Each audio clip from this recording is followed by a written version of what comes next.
The truest prisons don't have bars. They have beautiful windows, wide porches, and neighbors who wave. They're the places we call home. In Asheville's outskirts, where forest meets civilization, the houses don't crowd each other. They respect boundaries, old Southern manners in architectural form, the winding roads, the sprawling oaks, the porches that invite storytelling. All of it feels suspended in time, protected from whatever chaos unfolds elsewhere.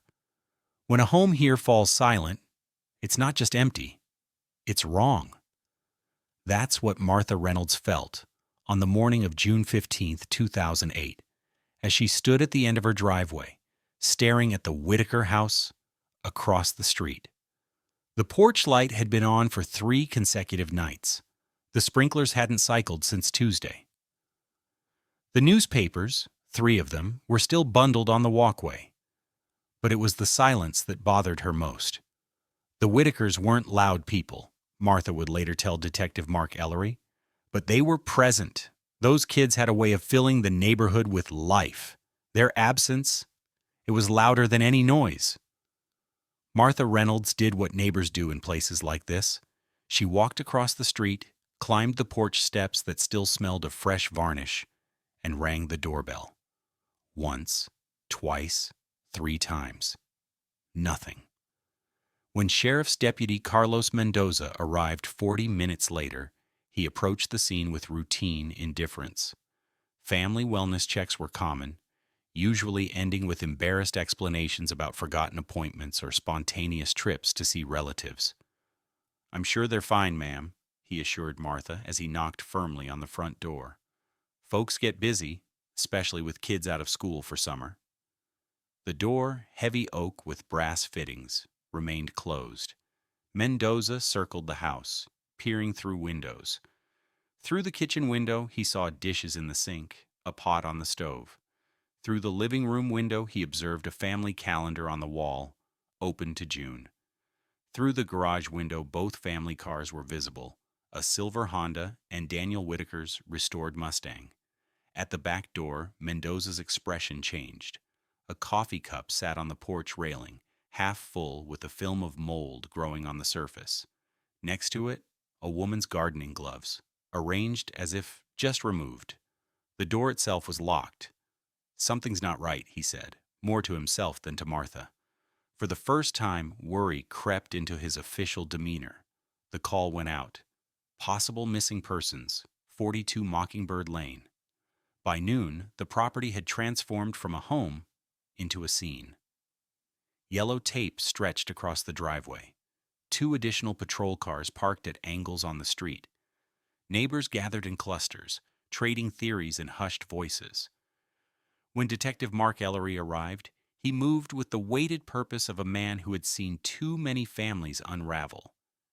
At 47, with salt and pepper hair and eyes that missed nothing, Ellery carried himself with the authority of someone who understood that every disappearance begins with silence. "Tell me what we know," he said to Mendoza. "Family of 4, Daniel and Emily Whitaker, both 36, 2 children, Jacob, 9, and Lily, 6. Neighbors last saw them on Wednesday evening. Today's Saturday. No signs of forced entry. Both vehicles present. House is locked from the inside. We've tried calling both cell phones. Straight to voicemail.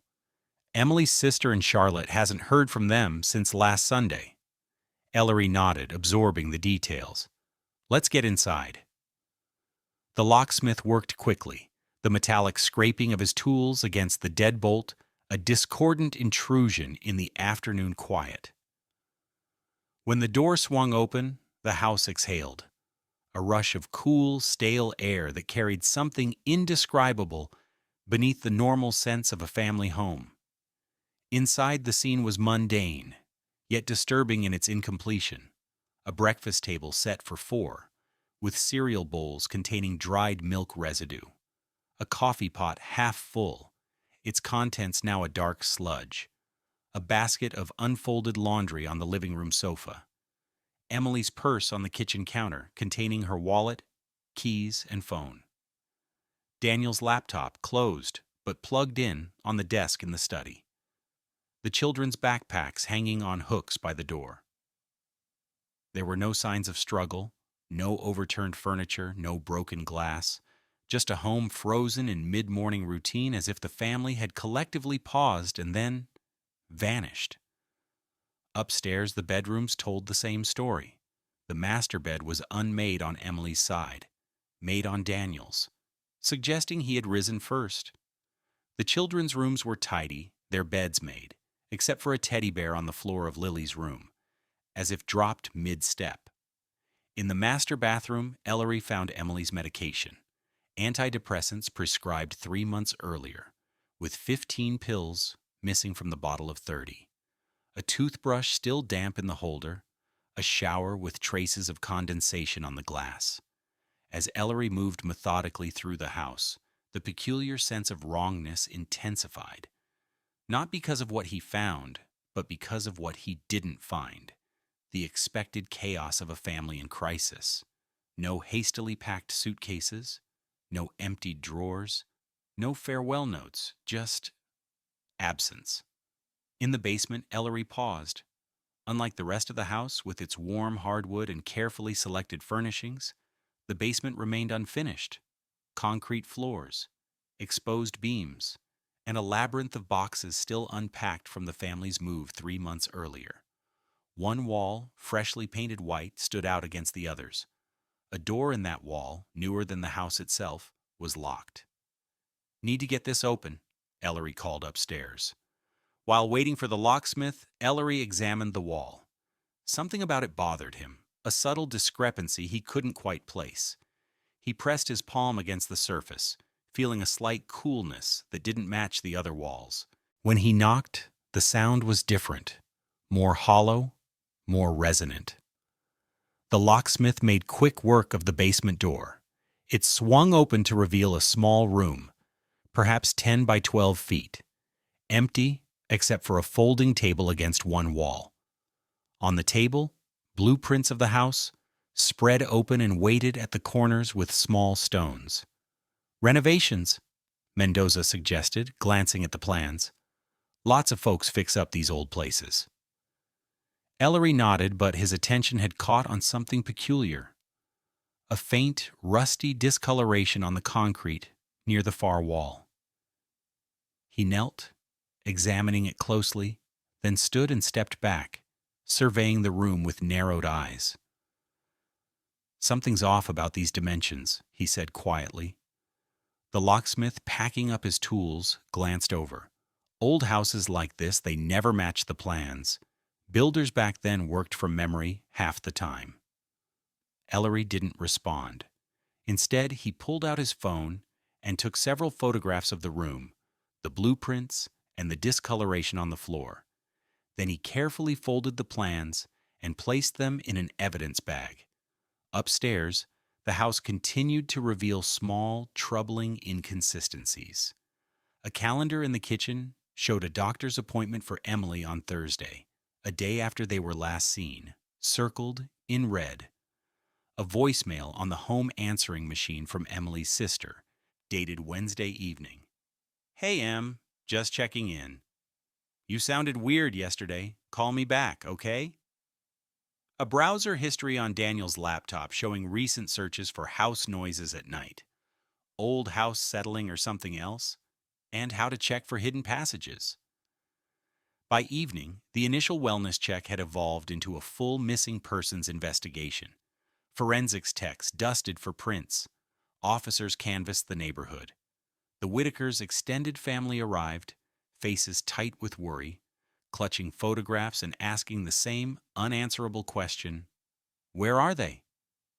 Clara Whitaker, Daniel's sister, stood in her brother's study, hands trembling as she sifted through his desk drawers. At 34, she resembled Daniel. Same steady gaze, same quiet intensity. But where her brother was methodical to a fault, Clara operated on instinct. "He wouldn't just leave," she insisted to Detective Ellery. "This isn't like him. Daniel plans everything. He wouldn't go anywhere without telling someone." "Sometimes people surprise us," Ellery said gently. even the ones we think we know best. Clara's eyes flashed. Not Daniel, and definitely not with the kids. He's been obsessed with their safety ever since. She stopped, seeming to catch herself. Since what, Ms. Whitaker? Clara hesitated, then sighed. Since Emily's incident last year, she had an episode, depression. She ended up in the hospital for a while. That's why they moved here. Fresh start, away from stressful city life. Daniel thought this place would be good for all of them. Ellery made a note. Was she still struggling? I don't think so. She seemed better lately. The medication was helping. But Daniel, he became hypervigilant, always checking in, always making sure everyone was safe. It drove Emily crazy sometimes, but her voice broke. He wouldn't have taken them anywhere dangerous. He wouldn't have left without a word. As night fell, the search expanded. County deputies drove the winding back roads with spotlights, scanning ditches and embankments. A helicopter with thermal imaging circled overhead, searching for heat signatures in the surrounding forest. Volunteers organized a ground search for the morning. But as Ellery sat in his car outside the Whitaker home at midnight, reviewing his notes by flashlight, he couldn't shake the feeling that they were all looking in the wrong place. Something about the house itself held the key. Some secret hiding in plain sight. His phone rang, breaking the stillness. Ellery. Detective, it's Mendoza. We found Daniel Whitaker's car. Ellery sat up straighter. Where? Service Road off Blue Ridge Parkway, about 10 miles north of the house. It's his second car, the Mustang. Anyone inside? No, sir. But there's something else. The trunk contains groceries, milk, bread, basic supplies. Receipt inside shows purchase time as 9:42 p.m. Wednesday. That's after the neighbors last reported seeing the family. Ellery frowned. Is the car locked? Yes, sir. Keys in the glove box. And Detective, there are muddy streaks along the driver's side. Looks like someone wiped their hands on it. I'm on my way. The Mustang sat alone on the gravel service road, its glossy black paint reflecting the officer's flashlights. The location made no sense, not a scenic overlook, not a trailhead, just a maintenance access point rarely used except by park rangers. The groceries in the trunk were bagged neatly, but the milk had spoiled in the June heat. Ellery examined the receipt. Food Lion, 9:42 p.m., just as Mendoza had said. The total was $47.83, paid in cash. Why would he buy groceries if they were planning to leave? Mendoza wondered aloud. Maybe they weren't planning to leave, Ellery replied, his flashlight beam sweeping across the mud-streaked door. Or maybe only some of them were. Back at the Whitaker house, the investigation continued through the night. Forensics found nothing unusual, just the expected fingerprints of a family in their home. A few unidentified prints likely belonging to movers or repair people, and the usual microscopic evidence of everyday life. No blood, no signs of violence, no indication of what might have prompted a family to vanish in the middle of their normal routine. At dawn on Sunday, June 16th, Ellery stood on the Whitakers' front porch, watching the sun rise over the trees. Beside him, Clara clutched a framed photograph, the family at Easter, just 2 months earlier. Emily and Daniel standing behind their children, all four smiling. A perfect family portrait. I called him Tuesday night, Clara said. Suddenly, her voice small in the morning quiet. He said there was something he needed to show me, something about the house. I was busy with work, told him I'd come by next weekend. Her fingers tightened on the frame. What if I had come? What if I had been here? Ellery had no answer for her. 23 years as a detective had taught him that the most haunting questions were the ones that began with, what if? Inside the house, a phone rang. The landline, shrill in the morning stillness. Clara rushed inside to answer it. Ellery close behind. "Daniel," she said breathlessly into the receiver. Silence on the line. Then a sound, faint, indistinct. A rustling, perhaps, or breathing. "Who is this?" Clara demanded, her voice rising. The line went dead. Within minutes, technicians were tracing the call. It had come from a payphone at a rest stop 30 miles away on Interstate 40. By the time officers arrived at the location, whoever had placed the call was long gone. The rest stop's security camera had malfunctioned that morning, another coincidence in a case increasingly defined by them. As Sunday wore on, the investigation expanded in multiple directions. Emily's therapist confirmed that while she had struggled with depression following a miscarriage last year, she had been stable in recent months and showed no signs of suicidal ideation. Daniel's employer, an architectural firm in downtown Asheville, reported that he had requested time off for the following week, a family trip to visit Emily's parents in Georgia, but had not mentioned any other travel plans. The children's school records showed perfect attendance, good grades, and no behavioral issues. Jacob had won a science fair prize the previous month. Lily had been cast as a tree in the spring play. Bank records showed no unusual withdrawals. Credit cards remained in the wallets found in the house. Passports were in the desk drawer. Everything pointed to a family firmly anchored in their community, following predictable patterns, with no obvious reason to flee and no obvious enemies who might wish them harm. Yet they were gone. By Monday morning, the case had attracted media attention.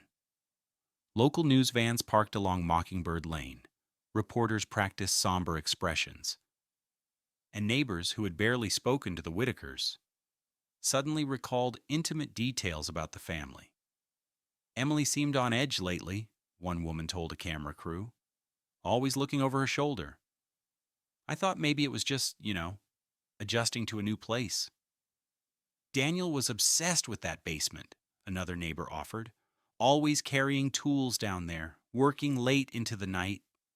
Renovations," he said. "But who renovates that intensely?" The stories multiplied, contradicting each other, spinning larger with each retelling. In the absence of facts, narratives rushed to fill the void, some benign, others sinister. Clara watched it all with growing horror, her brother's family reduced to speculation and rumor. When she could no longer bear the circus outside, she retreated to the house, shutting the blinds against the curious eyes of strangers. Ellery found her in the basement, standing before the white wall, her hand pressed against its surface. "Daniel was right," she said without turning. "There's something wrong with this house." Ellery approached slowly. "What do you mean?" "Listen." She tapped the wall gently. The sound echoed, hollow. Then she moved 3 feet to the left and tapped again. This time the sound was flat, solid. "This section," she said, indicating the hollow area, "it doesn't match the blueprints. I checked. According to the plans, there should be solid earth behind this entire wall. But there's a space here, a big one." Ellery placed his own hand on the wall, feeling the subtle difference in temperature. Cooler in some places, warmer in others. An irregularity that shouldn't exist. "The house was renovated just before they moved in," Clara continued. "Daniel said the previous owners had started the work but left suddenly. Family emergency or something. The real estate agent assured them everything had been properly inspected, but—" She trailed off, her expression troubled. "But?" Ellery prompted. "Daniel kept finding things that weren't right. Electrical wiring that didn't match code, plumbing that didn't connect properly, and spaces that didn't make sense, like the dimensions of rooms being off by a foot or two." Ellery thought of the blueprints they had found on the table, of Daniel's internet searches about house noises and hidden passages. "Did he mention hearing anything unusual?" Clara's head snapped up. "Yes. About a month ago, he called me late one night. Said he kept hearing scratching in the walls, like something was trying to get out. I told him it was probably mice. She gave a hollow laugh. He said it sounded too deliberate for mice, too purposeful. Ellery circled the basement slowly, his trained eye cataloging details. The white wall was newer than the others, recently painted, possibly to cover something up. The locked room they had opened contained nothing of obvious value, and the faint discoloration on the concrete floor. He knelt again, examining it more closely. Not rust, as he had first thought, but something else. He took a penknife from his pocket and gently scraped at the stain. A small flake came loose, which he carefully transferred to an evidence bag. "What is it?" Clara asked. Ellery sealed the bag before answering. "Not sure. Could be paint, could be something else." But he had a suspicion, one he wasn't ready to voice aloud, because if he was right, this case had just become something far darker than a missing family. That afternoon, the forensics report confirmed his fears. The flake from the basement floor contained traces of human blood, not enough to indicate violence, but enough to raise serious concerns. By Tuesday, June 18th, 5 days after the Whitakers were last seen, the investigation had reached an impasse. Every lead had been followed to its conclusion. Every theory had been tested against the evidence. Every person connected to the family had been interviewed. And still, no trace of Daniel, Emily, Jacob, or Lily Whitaker.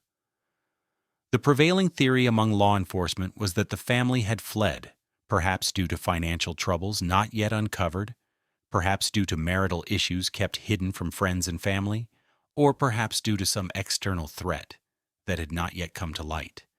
But Clara remained adamant. They didn't run away. Something happened in that house.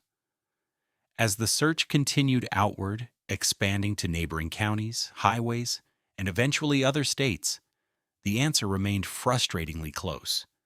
It waited in the Whitaker home, behind walls that held their secrets tight. The house itself became a character in the unfolding mystery, silent, watchful, revealing nothing of what it had witnessed. In the weeks that followed, interest in the case gradually faded. The news vans departed for fresher tragedies. The neighbors returned to their routines. Even the volunteer searchers dwindled, their initial fervor exhausted against the vastness of the surrounding wilderness. Only Clara remained constant, visiting the house each day, moving from room to room, as if expecting to find some message left specifically for her. Some clue that everyone else had overlooked. On the 1-month anniversary of the disappearance, she sat on the front porch steps, watching fireflies rise from the lawn as twilight descended. The house at her back felt heavy with presence, yet empty of life, a contradiction that made her skin prickle. "Where are you, Daniel?" she whispered into the gathering darkness. Behind her, from deep within the house, came a sound, so faint she almost missed it. A soft thud, like something falling, or like a fist against a wall. Clara froze, listening. Nothing followed. Just the evening's natural chorus of crickets and distant traffic. Had she imagined it? Was her mind, desperate for any sign, manufacturing evidence from random house noises? She rose slowly and approached the front door, which stood ajar, just as she had left it minutes earlier. The entryway beyond was dark, the hallway stretching into deeper shadow. "Hello?" she called, her voice barely above a whisper. No answer came. Yet something had changed in the atmosphere, a density to the air, a watchfulness that hadn't been there before. Clara took one step inside, then another. Her hand found the light switch, but when she flipped it, nothing happened. The power was out. A chill ran through her that had nothing to do with the evening air. She backed away slowly, fumbling in her pocket for her phone. As the screen illuminated, casting a pale blue glow over the entryway, Clara gasped. There, on the floor just beyond the threshold, lay a child-stuffed animal, Lily's teddy bear. The same one Ellery had noted on the floor of her bedroom. Except now it wasn't in Lily's room. It was here, in the entryway, directly in Clara's path. She hadn't put it there. She was certain of that, which meant someone else had. Clara turned and ran, not stopping until she reached her car. With shaking hands, she called Detective Ellery. "Someone's been in the house," she said, the words tumbling out in a rush. "The power's out, and Lily's bear. It moved. It's in the entryway now. I didn't put it there. Someone's inside, Detective." Ellery arrived within minutes, patrol cars close behind. They found no one in the house, no intruders, no signs of entry. The power outage affected the entire street, the result of a transformer issue reported an hour earlier. And the teddy bear? It sat exactly where Clara had described, though no one could confirm it hadn't been there earlier. In the chaos of the initial investigation, such a detail might easily have been overlooked. "I know what I saw," Clara insisted as they stood on the porch. "That bear was in Lily's room all this time. Now it's here. Someone moved it." Ellery studied her face in the harsh beam of his flashlight. Clara Whitaker was not a woman given to hysteria or imagination. If she said the bear had moved, he was inclined to believe her. "We'll increase patrols in the area," he promised, "and I'll have the locks changed again, just to be safe." But as he drove away that night, leaving Clara to return to her temporary lodging at a nearby hotel, Ellery couldn't shake the feeling that they were missing something fundamental about the case. Some piece that would make the disparate elements align into a coherent picture. The house. It always came back to the house. The next day he returned alone, armed with the original blueprints they had found in the basement and a measuring tape. For hours he moved methodically through each room, measuring dimensions, checking them against the plans, noting discrepancies. By late afternoon, he had confirmed Clara's suspicion. The internal measurements didn't match the external footprint. Somewhere in the house, approximately 375 square feet of space was unaccounted for. Ellery stood in the basement, staring at the white wall, the numbers circling in his mind. 375 square feet, roughly the size of a small apartment, enough space for, what? Storage? A panic room? Something else entirely? He placed his hand on the wall, feeling once again the subtle temperature difference. Behind this surface lay answers. He was certain of it, but without evidence of a crime, without a warrant specifically authorizing destruction of property, he couldn't simply tear down the wall to satisfy his suspicions. The Whitaker house remained private property, its secrets legally protected even as its owners remained missing. Frustrated, Ellery gathered his notes and prepared to leave. As he climbed the basement stairs, he paused, struck by a sudden thought. Turning, he surveyed the space once more, this time paying attention not to what was present, but to what was absent. No water heater, no furnace, no HVAC system. Every house had these essential components, typically housed in the basement or a utility room, yet the Whitaker basement contained none of these things, despite the house clearly having hot water, heat, and air conditioning, which meant they had to be somewhere else, somewhere not visible from the main living spaces, somewhere behind that wall. Ellery's discovery added another peculiar detail to the mounting file of inconsistencies surrounding the Whitaker house. But without concrete evidence of foul play, the investigation remained classified as a missing persons case, not a potential crime scene. As weeks turned to months, the active search for the family gradually transitioned to periodic reviews and follow-ups on occasional tips. The house stood empty, a silent monument to absence, its lawn overgrown, its windows dust-filmed and blank. Clara visited less frequently, the emotional toll of entering the space where her brother's family had vanished becoming too great to bear. but she never stopped believing that the house itself held the key to their disappearance. In October, when the county officially classified the case as cold, she made one final visit. Standing in the driveway, autumn leaves swirling around her ankles, she looked up at the colonial facade, the wide porch where children had played, the windows that had once framed a family's life, the door that had closed behind them for the last time. "I'll find you," she whispered, her promise carried away by the wind. "Wherever you are, I'll find you." The house offered no response. It simply waited, patient and implacable, keeper of secrets not yet ready to be revealed.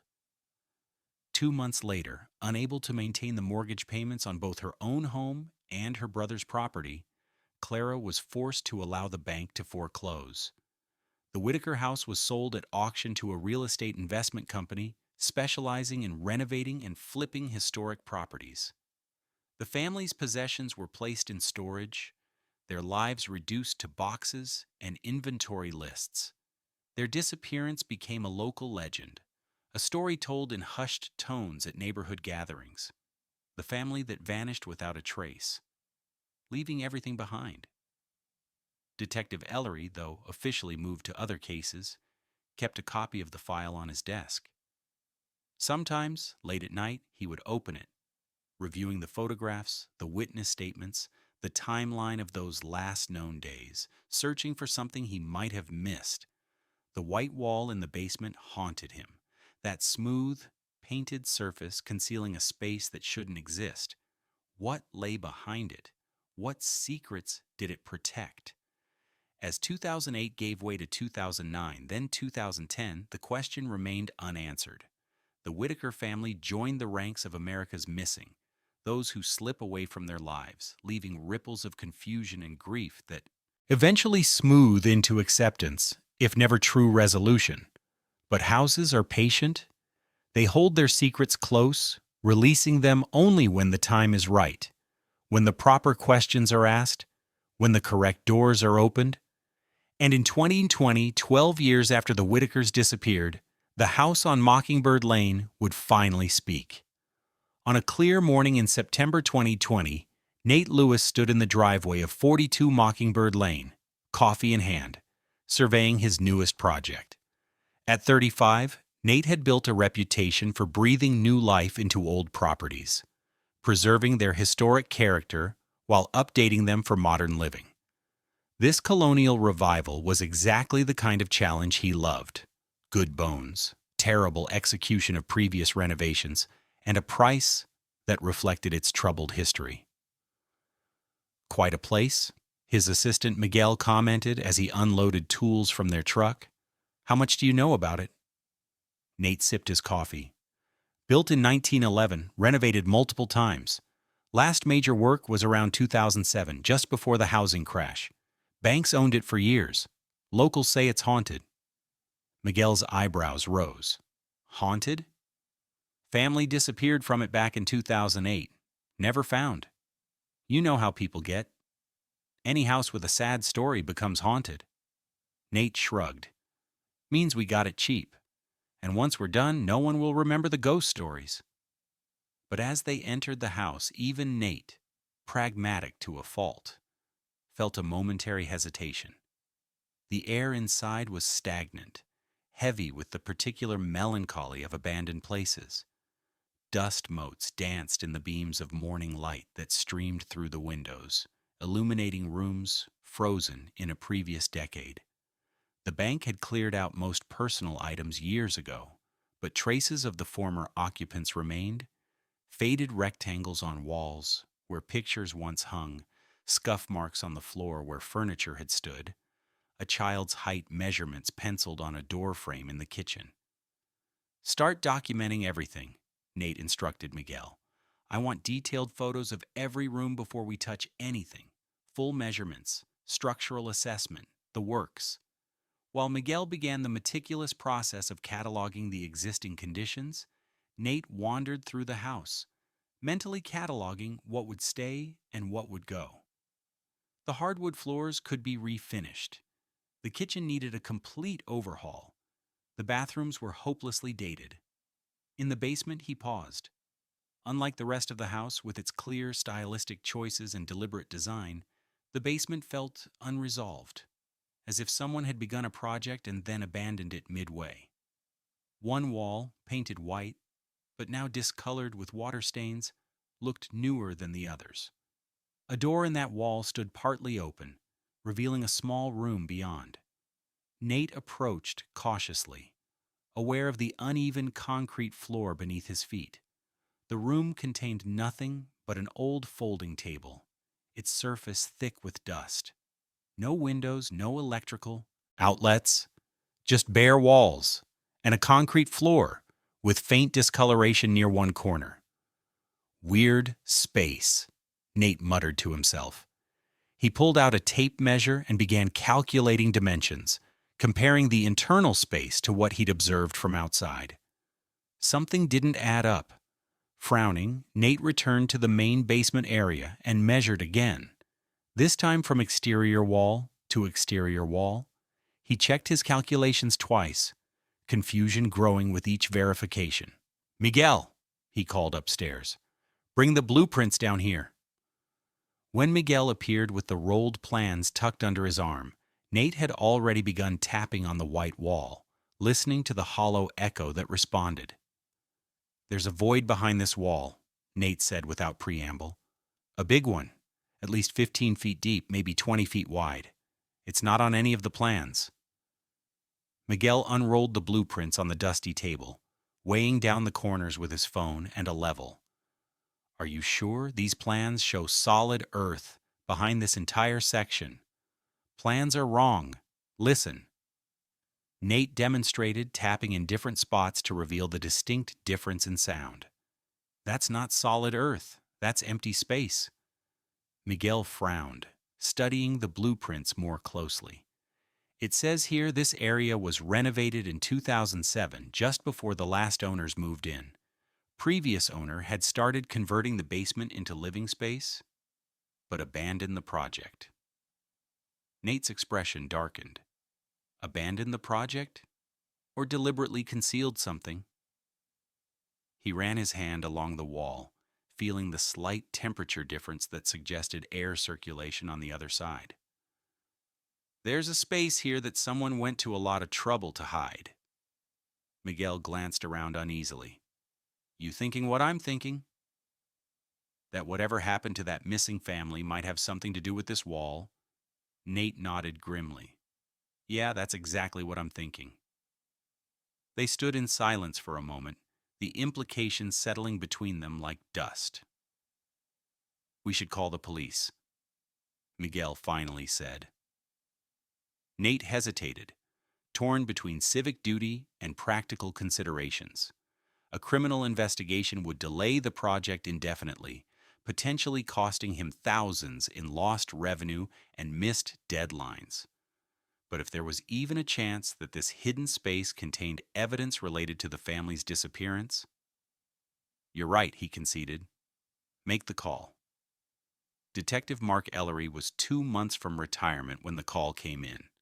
At 59, his dark hair now fully silver, he had spent the last decade watching younger detectives take the lead on investigations, while he gradually transitioned to administrative roles. The Whitaker case, though never officially closed, had been delegated to periodic review by the cold case unit. Until today. "You're certain about this?" he asked the dispatcher, his heart rate accelerating despite his attempt at professional detachment. "Contractor on site says they've found a hidden space behind a basement wall at 42 Mockingbird Lane, approximately 375 square feet. Not on any blueprints. 375 square feet. Exactly the discrepancy Larry had calculated 12 years earlier. Tell them not to touch anything. I'm on my way." The drive to Mockingbird Lane felt like traveling backward in time. The neighborhood had changed little in the intervening years, still quiet, still affluent, still presenting an image of perfect security belied by its history. As Ellery pulled into the driveway, memories rushed back. Martha Reynolds, standing anxiously on the lawn, Clara Whitaker clutching her brother's photograph. The teddy bear mysteriously relocated to the entryway, the white wall that had never surrendered its secrets. Until now. Nate Lewis met him at the door, extending a hand. "Detective Ellery?" "Nate Lewis, Cornerstone Renovations. This is my assistant, Miguel Vega. We're the ones who called it in." Ellery shook both men's hands, noting their obvious tension. "Show me what you found." In the basement, Nate demonstrated the hollow sound behind the white wall, explaining his measurements and calculations. Ellery listened intently, his own suspicions from years ago finally validated. "We need a warrant before we can open this up," he explained. "But given the history of this property and the possibility that this space might contain evidence related to a missing persons case, I think we can expedite the process." While they waited, Ellery questioned Nate about the renovation project, who had commissioned it, what they knew about the property's history, how they had discovered the discrepancy. "Bank finally got tired of holding on to it," Nate explained. "They've been trying to sell it for years, but the story about the missing family scared most buyers off. My company specializes in these kinds of properties, places with good structural bones but bad reputations." "And you just happened to notice the measurements were off?" Ellery pressed. Nate shrugged. "It's part of my job. We document everything before we start demolition. The basement was clearly unfinished, so I wanted to see what we were working with." Ellery nodded, satisfied with the explanation. "When was the last renovation done? Before the Whitakers moved in?" "According to the records we have, it was 2007. Previous owner started converting the basement into living space, but abandoned the project due to what the paperwork calls family emergency relocation." "Previous owner," Ellery repeated. "Do you have a name?" Nate flipped through his folder of documents. Lawrence Garrison. Owned the property from 2003 to 2007. Sold to the Whitakers in March 2008. Ellery froze, the name triggering a distant connection. "Lawrence Garrison. Are there any photos of him in your files?" Nate shook his head. "Just the paperwork. Why? Is that name significant?" Ellery didn't answer directly. Instead, he pulled out his phone and made a call. "This is Detective Ellery. I need everything we have on Lawrence Garrison, previous owner of the Whitaker property. And contact Clara Whitaker immediately. Tell her we may have a development in her brother's case." The warrant arrived 2 hours later, delivered by a uniformed officer who clearly understood the urgency of the situation. By then, additional detectives and forensic technicians had assembled at the house, their vehicles lining the street and drawing curious neighbors to their windows. Ellery, now wearing protective coveralls and gloves, addressed the assembled team. "We're looking for any evidence related to the disappearance of the Whitaker family in 2008. This hidden space may contain material evidence in that case. Proceed with extreme caution. Document everything before it's moved or disturbed." With the necessary legal authorization in place, Nate and Miguel began the careful process of opening the wall. Rather than simply demolishing it, they methodically removed sections of drywall, revealing the structure beneath. What they found was not a traditional wall, but a carefully constructed barrier.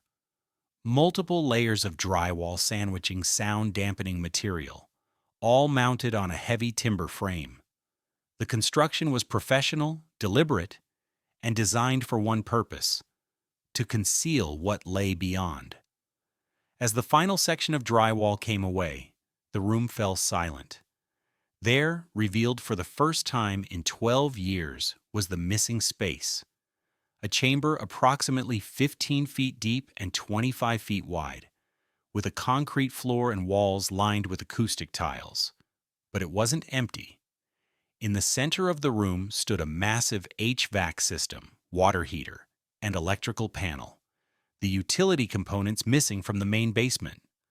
Around these central elements, the space had been divided into smaller areas using portable dividers, and behind those dividers, visible now as the flashlight beam swept the dusty interior, were 4 beds. Small, institutional, with metal frames and thin mattresses.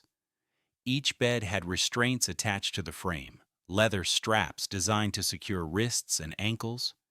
Beside each bed stood a small table holding medical supplies, syringes, vials, IV bags, and tubing.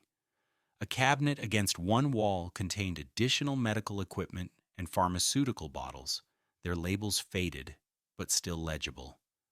Propofol, midazolam, ketamine, powerful sedatives and anesthetics. Jesus Christ, someone whispered. Ellery moved forward cautiously, his flashlight beam illuminating details that sent ice through his veins. A video camera mounted on a tripod, facing the beds, a desk with monitoring equipment, a series of filing cabinets labeled with dates stretching back to the 1980s, and on the far wall, a door, heavy, metal, with a sophisticated electronic lock.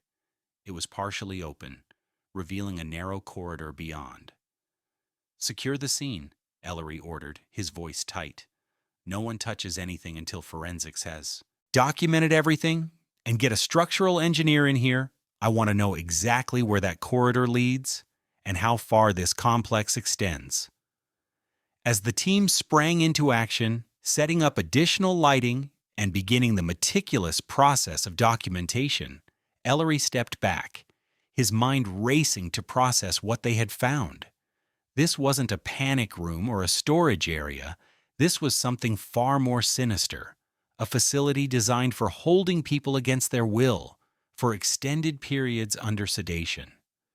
The medical equipment, the restraints, the monitoring systems, all pointed to a calculated clinical operation. And suddenly, the disappearance of the Whitaker family took on an entirely new dimension. Detective Ellery? He turned to find a young officer at his elbow, her expression troubled. "Clara Whitaker is here. She's asking to speak with you." Ellery nodded, removing his gloves. "Tell her I'll be right up." Clara stood in the driveway, arms wrapped around herself despite the September warmth. At 46, her face showed the lines of a dozen years of grief and uncertainty, but her eyes remained sharp, determined. "Is it true?" she asked as Ellery approached. "You found something?" Ellery hesitated, weighing how much to reveal. "We found a hidden space behind the basement wall. It appears to be some sort of medical facility. Unauthorized, obviously." Clara's expression didn't change, but something in her posture shifted. A tightening, a bracing. "And my family? Is there any sign of them?" "Not yet. We're just beginning the investigation. There's a corridor leading from the main chamber. We don't know yet where it goes or how extensive the facility is." Clara nodded slowly, absorbing this. Then, with characteristic directness, "I want to see it." "That's not possible right now. It's an active crime scene." 12 years, detective. 12 years I've waited for answers. I'm not leaving until I see what's behind that wall." Ellery recognized the steel in her voice. The same determination that had kept her searching long after others had given up. He sighed. "I can't let you into the actual space, but I can show you photographs once forensics has documented everything." It was a compromise neither of them was happy with, but Clara reluctantly agreed. As they waited in Ellery's car, away from the growing crowd of onlookers, he shared what little they knew about Lawrence Garrison, the previous owner. Garrison purchased the property in 2003, began renovations almost immediately. Neighbors recall him as quiet, polite, kept to himself. No criminal record that we've found so far. Worked as a physician at Asheville Regional Hospital until 2001, when he took early retirement. Clara's head snapped up. "A doctor? The hidden room has medical equipment?" Ellery nodded grimly. "Surgical-grade equipment, medications, monitoring systems. It's essentially a private medical facility, hidden behind a false wall." "And he sold the house to Daniel and Emily in 2008? "That's what the records show. but we're looking into whether Garrison actually left the area or if he maintained access to the property somehow. Clara stared out the window, toward the house that had swallowed her brother's family. All this time, she murmured. They might have been right there, all this time. Inside the hidden facility, the investigation continued with meticulous care. Each bed was photographed from multiple angles before being dusted for fingerprints and tested for DNA and other biological evidence. The medical equipment was cataloged, the medications documented, the monitoring systems analyzed for usage data. The filing cabinets yielded the first concrete evidence that the Whitakers had been in the hidden chamber, a folder labeled Subject Family W-2008, containing medical charts for all 4 family members, with vital signs recorded daily from June 13th to October 4th, 2008. 4 months. The family had been held in the secret facility for at least 4 months after their disappearance. The charts detailed medication dosages, response to treatment, and notes on behavioral compliance. The handwriting matched samples from Lawrence Garrison's medical records at Asheville Regional Hospital. But the most disturbing discovery came when the forensic team followed the corridor from the main chamber. It led to a second hidden space, this one smaller but even more chilling in its contents. A surgical suite, complete with operating table, anesthesia machines, surgical instruments, and a wall of preservation containers holding what appeared to be human tissue samples, and mounted on the walls, photographs, dozens of them, documenting surgical procedures performed on sedated subjects. In some, the faces were visible: Daniel Whitaker, Emily Whitaker, Jacob Whitaker, Lily Whitaker.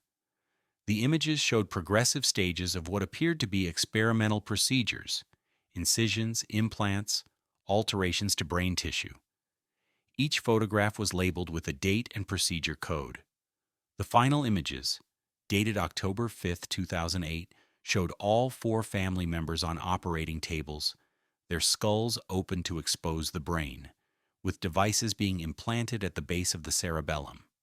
When Ellery saw these photographs, he stepped outside, bracing himself against the side of the house as nausea washed over him. In 25 years of law enforcement, he had witnessed countless horrors, but nothing had prepared him for the clinical brutality documented in those images. What kind of monster had created this facility? And what had been his purpose? The structural engineer's report provided the next piece of the puzzle. The hidden spaces extended beyond the basement, connecting to a tunnel system that led into the surrounding forest. The entrance was disguised as a storm drain approximately half a mile from the house. This explained how Garrison had maintained access to the facility after selling the property, and potentially how he had removed the Whitakers when he was finished with them. By nightfall, the investigation had expanded to include the FBI, whose resources and expertise in cases involving human experimentation were urgently needed. The property was cordoned off for blocks in every direction, with agents and officers establishing a security perimeter to control access and information. Clara, having seen the initial photographs from the hidden chamber, though mercifully spared the surgical images, remained on site, refusing to leave despite Ellery's gentle insistence that she should go home and rest. "This is where they were," she said simply. "This is where I need to be." As the search of the facility continued through the night, more evidence emerged. Video recordings of the family in various stages of consciousness, documenting their responses to stimuli, medications, and verbal commands. Research notes detailing a project called Nexus Integration, aimed at creating a collective consciousness through neural implants that would allow direct mind-to-mind communication. A journal, handwritten by Lawrence Garrison, describing his belief that he was pioneering a new form of human evolution, one that would transcend individual identity and create a unified family consciousness. And most disturbing of all, logs indicating that the Whitakers were not Garrison's first subjects. References to trial families dating back to the 1990s suggested a pattern of abduction, experimentation, and disposal spanning decades. But of the Whitakers themselves, their current location, their fate after the October procedures, there was no indication. At dawn on the second day, a breakthrough came from an unexpected source. A forensic technician examining the monitoring equipment discovered that it had continued to record data long after the last dated entry in Garrison's logs. The system was still receiving signals as recently as last week, she reported, pointing to the readouts on her laptop. 4 distinct signal patterns, consistent with the types of neural implants documented in Garrison's research. Ellery leaned closer, studying the screen. You're saying the implants are still active? Still transmitting? Yes, but the pattern has changed. See these waveforms? They're synchronized now, operating in perfect harmony. According to Garrison's notes, that's exactly what he was trying to achieve. Neural synchronization across multiple subjects. Can you trace the signals? Find out where they're coming from? The technician hesitated. Possibly. The system uses a proprietary frequency that would be difficult to track with standard equipment, but she tapped a series of commands, bringing up a map overlay. The signal strength suggests the transmission source is within a 20-mile radius, and based on the power requirements, it would need to be somewhere with consistent electricity, not the middle of the forest. Ellery straightened, energy surging through his exhausted body. Get me everything you can on properties owned by Lawrence Garrison or anyone connected to him within that radius. And contact the local power company. I want records of any unusual usage patterns in remote locations. As the team mobilized to follow this new lead, Clara approached, her face drawn but determined. What's happening? Ellery explained the discovery of the active implant signals, watching hope and horror battle in her expression. They're alive? She whispered. After all this time? We don't know that for certain, Ellery cautioned. The implants might be functional without the subjects being alive in any conventional sense. Clara's jaw tightened. But there's a chance, a real chance they're out there somewhere. Yes, Ellery admitted. There's a chance. The search narrowed to a remote property in the Blue Ridge Mountains, approximately 15 miles from the Whitaker house.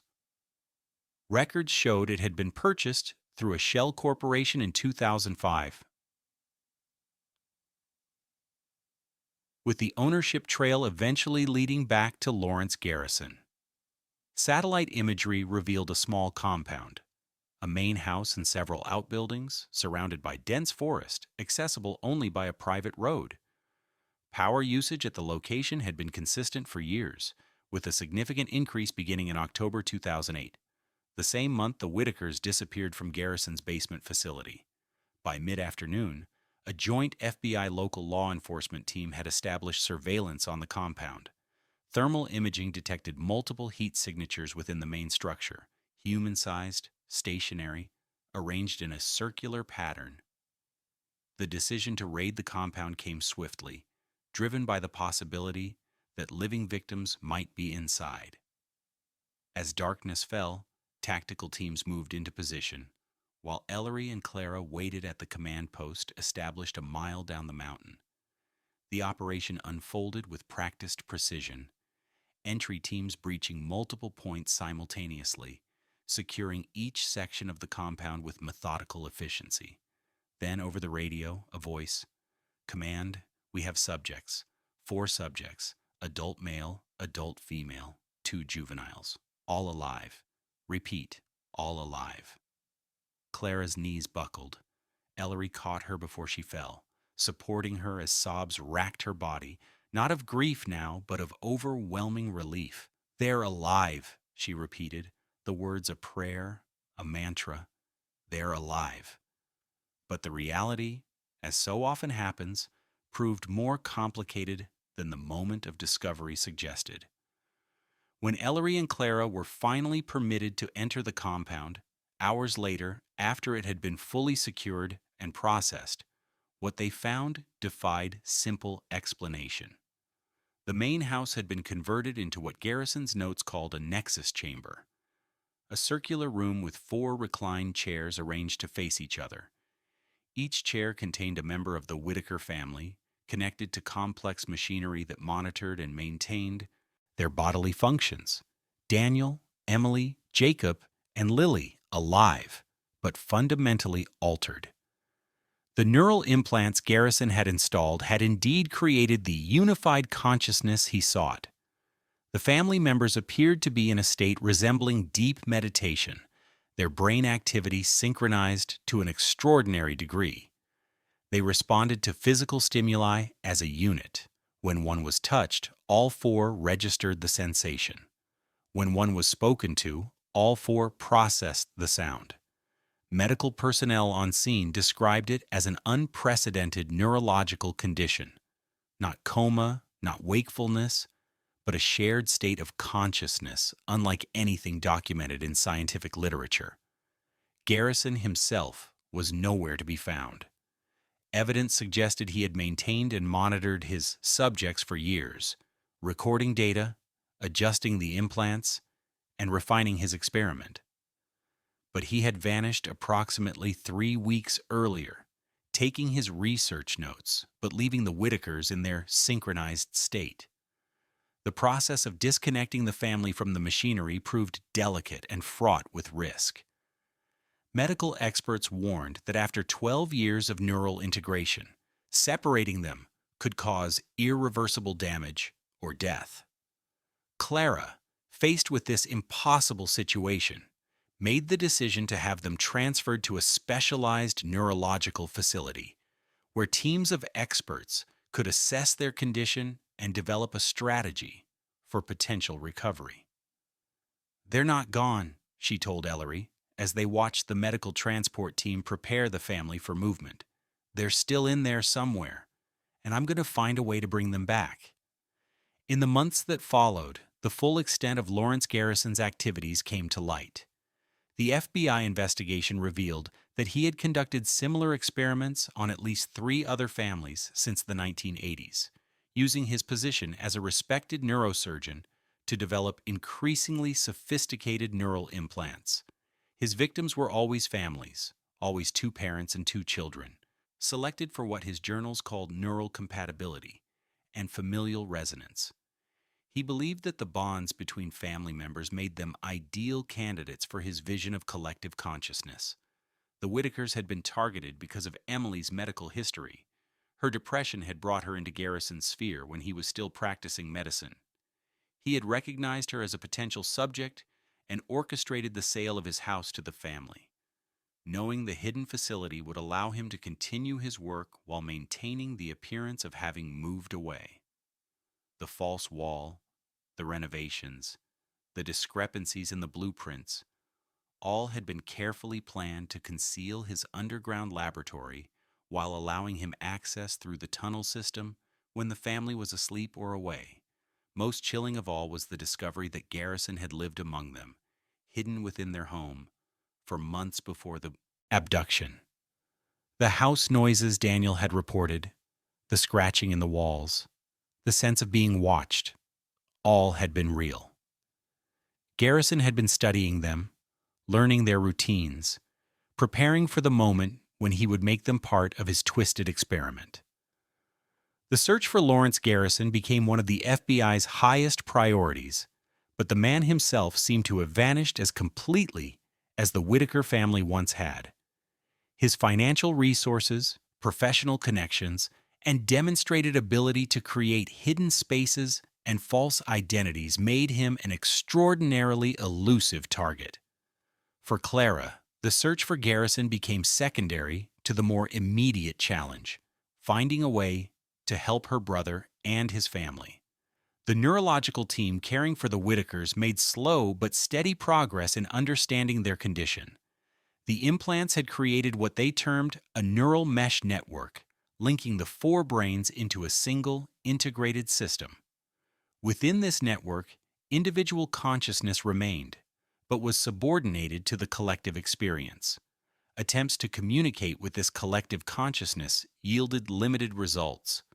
The family responded to simple stimuli, showed recognition of familiar objects and people, and demonstrated emotional responses to music, photographs, and Clara's voice. But they did not speak. They did not interact independently. They existed in a state of profound communion with each other, but disconnection from the wider world. 6 months after their discovery, a breakthrough occurred. Using a modified version of the monitoring system found in Garrison's facility, the medical team established a rudimentary form of communication with the collective consciousness. Through a series of yes-no responses to visual stimuli, they confirmed that the family retained memories of their life before the abduction and understood, at some level, what had happened to them. When asked if they wished to be separated, to have the neural integration reversed, the answer was unexpected: no. Clara, watching the test from behind an observation window, felt her world shift once again. They want to stay connected after everything Garrison did to them? The neurologist leading the team attempted to explain. From our perspective, what happened to them was a violation, a horrific crime. But from within their current neural state, it may be experienced differently. The integration is their reality now. The idea of separation might be as terrifying to them as their condition is incomprehensible to us. So what do we do? Clara asked, her voice breaking. Leave them like this forever? The question had no simple answer. The ethical, medical, and legal questions surrounding the Whitakers' condition spawned debates that extended far beyond their individual case. Rights of the cognitively altered, definitions of personhood and consent, the boundaries between treatment and imposition of external values, all became subjects of intense discussion among medical ethicists, legal scholars, and the public. Through it all, Clara remained their advocate and protector. She resigned from her job, moved closer to the facility where they were housed, and devoted herself to understanding their new form of existence. She learned to communicate with them through the interface system, slowly building a bridge between their world and hers. And in quiet moments, sitting beside them as they remained in their synchronized state, she would talk to them, telling them about her life, about the world outside, about the ongoing search for the man who had altered them so profoundly. We'll find him, she promised them one evening, as autumn painted the mountains outside their window. We'll make him answer for what he did. But Lawrence Garrison remained elusive. Sightings were reported across the country and beyond its borders, but none led to capture. His face, known now from hospital records and driver's license photos, appeared on FBI wanted lists and international alerts, but the man himself stayed a shadow. Until exactly 1 year after the discovery of the hidden facility, he returned to where it all began. The security system at 42 Mockingbird Lane, now owned by a research foundation studying the Whitaker case, triggered an alert at 3:17 a.m. Motion detectors in the sealed basement activated, sending an automatic notification to both local police and the FBI task force dedicated to Garrison's capture. Response teams arrived within minutes, surrounding the property and establishing a perimeter. Thermal imaging confirmed a single human presence in the basement area, specifically in the hidden chamber that had been left intact for evidentiary purposes. He came back, Ellery said in disbelief as he watched the operation unfold from a command vehicle. After everything, he came back to the house. The tactical team entered with precision, moving through the house to the basement entrance. As they descended the stairs, light was visible from beneath the partially open door to the hidden chamber. Inside, seated calmly at the desk where he had once monitored his victims, was Lawrence Garrison. At 72, he appeared frail, diminished from the professional photographs taken during his medical career. His white hair was neatly combed, his clothes, a simple button-down shirt and slacks, pressed and clean. He looked up as the officers entered, his expression one of mild interest rather than alarm. "I've been expecting you," he said, his voice soft but clear. "I assume Clara Whitaker would like to speak with me." The arrest proceeded without incident. Garrison offered no resistance, answered questions politely but minimally, and seemed almost relieved to have been captured. When asked why he had returned to the house, his response was cryptic: "The work is reaching completion. I needed to check the original data." In custody, Garrison demonstrated the particular blend of lucidity and delusion that characterized many who committed atrocities in the name of scientific advancement. He acknowledged his actions but rejected the characterization of them as crimes. In his view, he had elevated the Whitaker family to a higher state of existence, one that transcended the limitations of individual consciousness. "They are the prototype," he told investigators, "the first successful nexus integration. They experience a form of unity that no other humans have achieved, a complete dissolution of the boundaries between self and other. They are, in the truest sense, a single entity comprised of 4 bodies."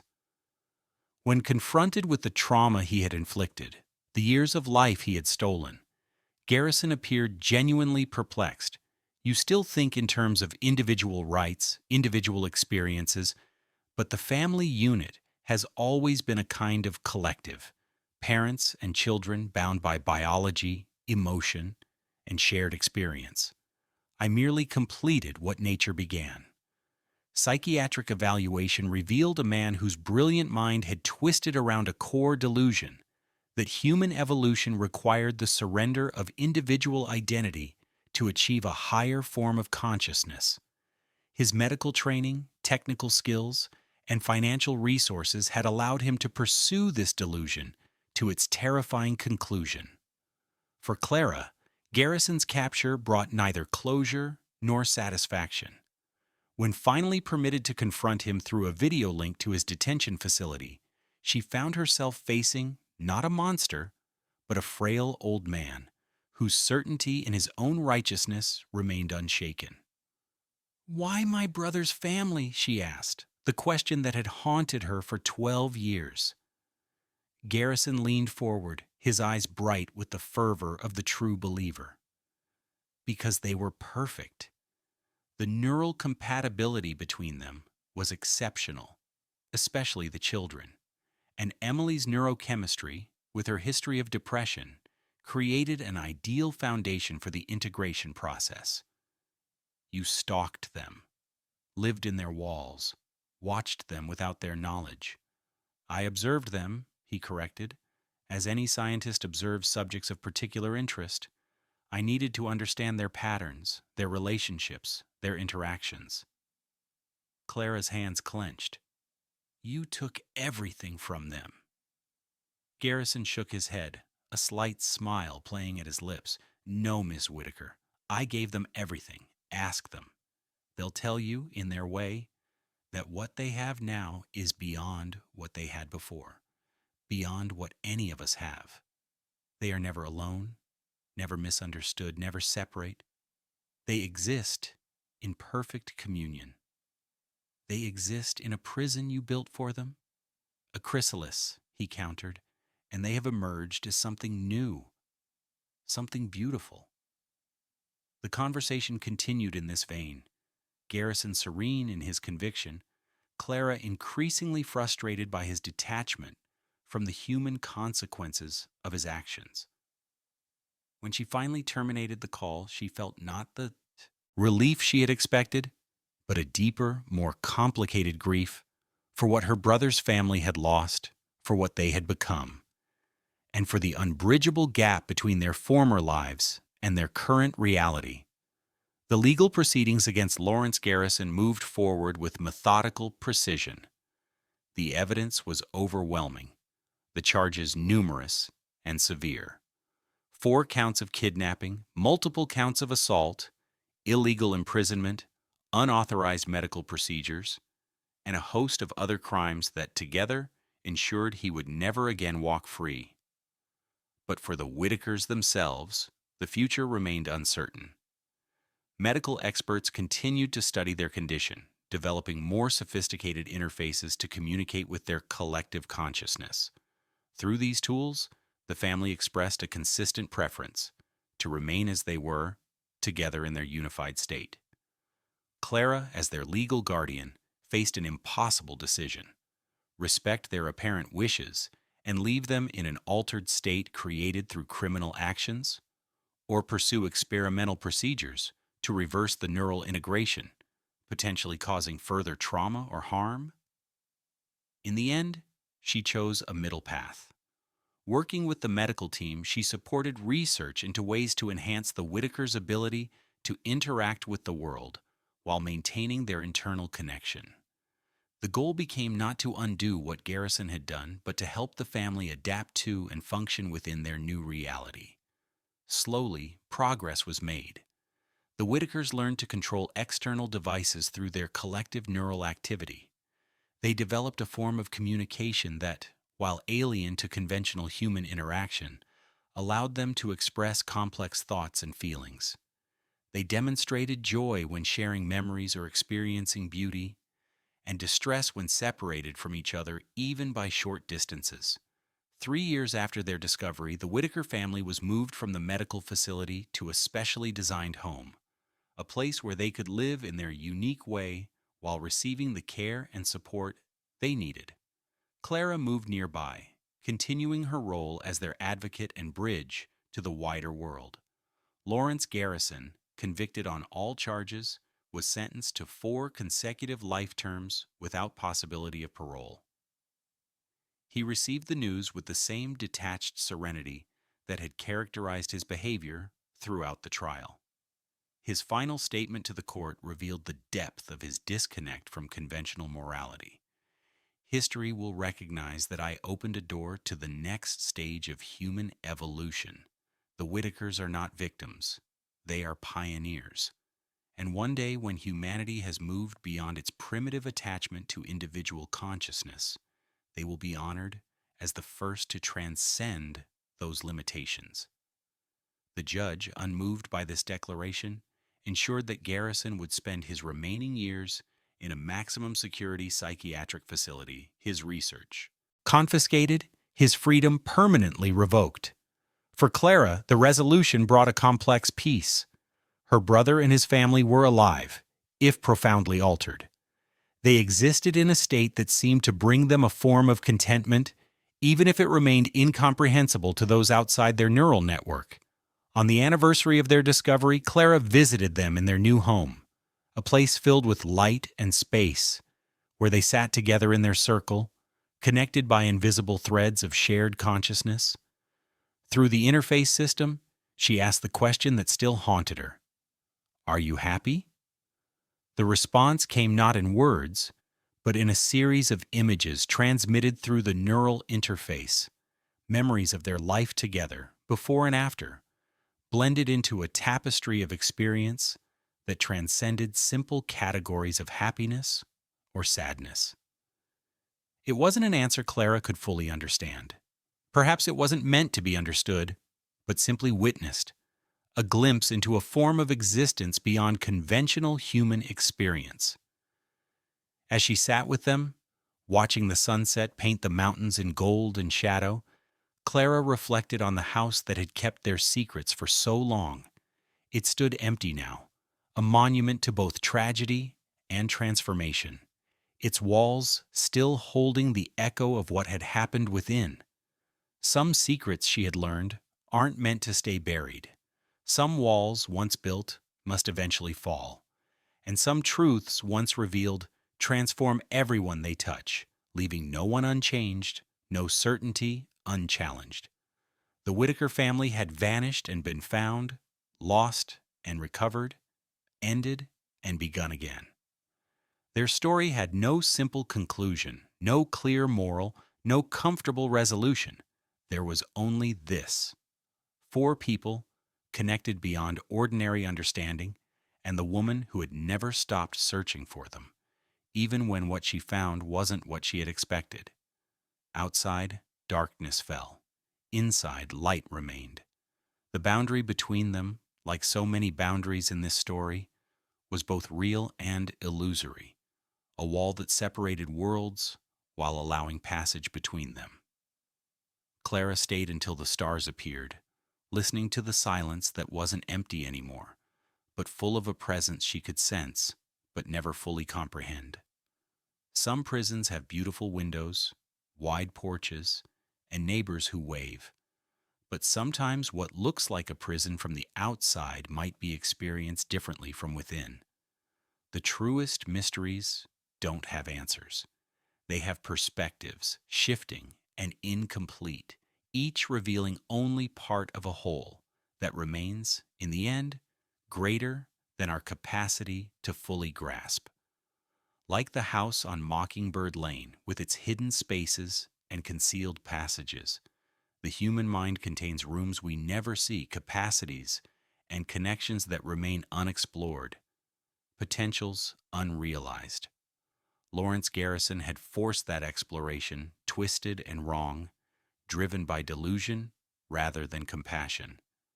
But the result, the Whitaker family's collective consciousness, raised questions that extended far beyond the bounds of his crimes.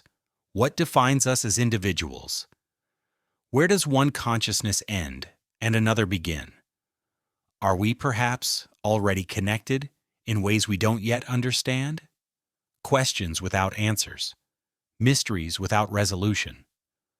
A family forever changed, existing in the space between what was and what might be, and a house that kept their secrets until the moment came for truth to emerge, not from destruction, but from renovation, from looking beneath the surface to find what lay hidden, waiting to be discovered. The walls remember, and sometimes, if we listen carefully enough, they speak. 10 years after the discovery of the Whitaker family, 42 Mockingbird Lane still stands, now a research center dedicated to the study of consciousness, collective intelligence, and the neural foundations of human connection. The basement laboratory remains intact, preserved as both evidence and reminder of how brilliance untethered from ethics can lead to profound harm. Lawrence Garrison died in custody at age 79, his final journal entries revealing no remorse, only frustration that his work remained unfinished. The Whitaker family continues in their synchronized state, their collective consciousness now able to communicate through advanced interfaces that translate neural patterns into language, images, and music. They create art that defies conventional categories, compositions that can only exist in the space between four minds functioning as one. Clara Whitaker, now in her 50s, divides her time between advocacy for victims of neurological crimes and her ongoing relationship with her brother's family. She has become an expert in communicating with their unique form of consciousness, building bridges between their reality and the wider world.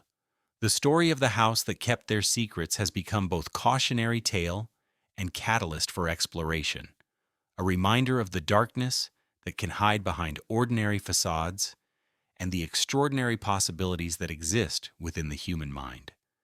But perhaps the most profound legacy lies in a question posed by the Whitaker Collective during a rare public interview, transmitted through their neural interface. Are we one family, or are all families one? Is our connection unnatural, or simply revealed? In the space between those questions perhaps lies the truth that both Garrison and his victims discovered in tragically different ways. The walls we build, between rooms, between minds, between realities, are both more solid and more permeable than we imagine. And sometimes the deepest secrets aren't hidden from us. They're hiding in us, waiting to be found.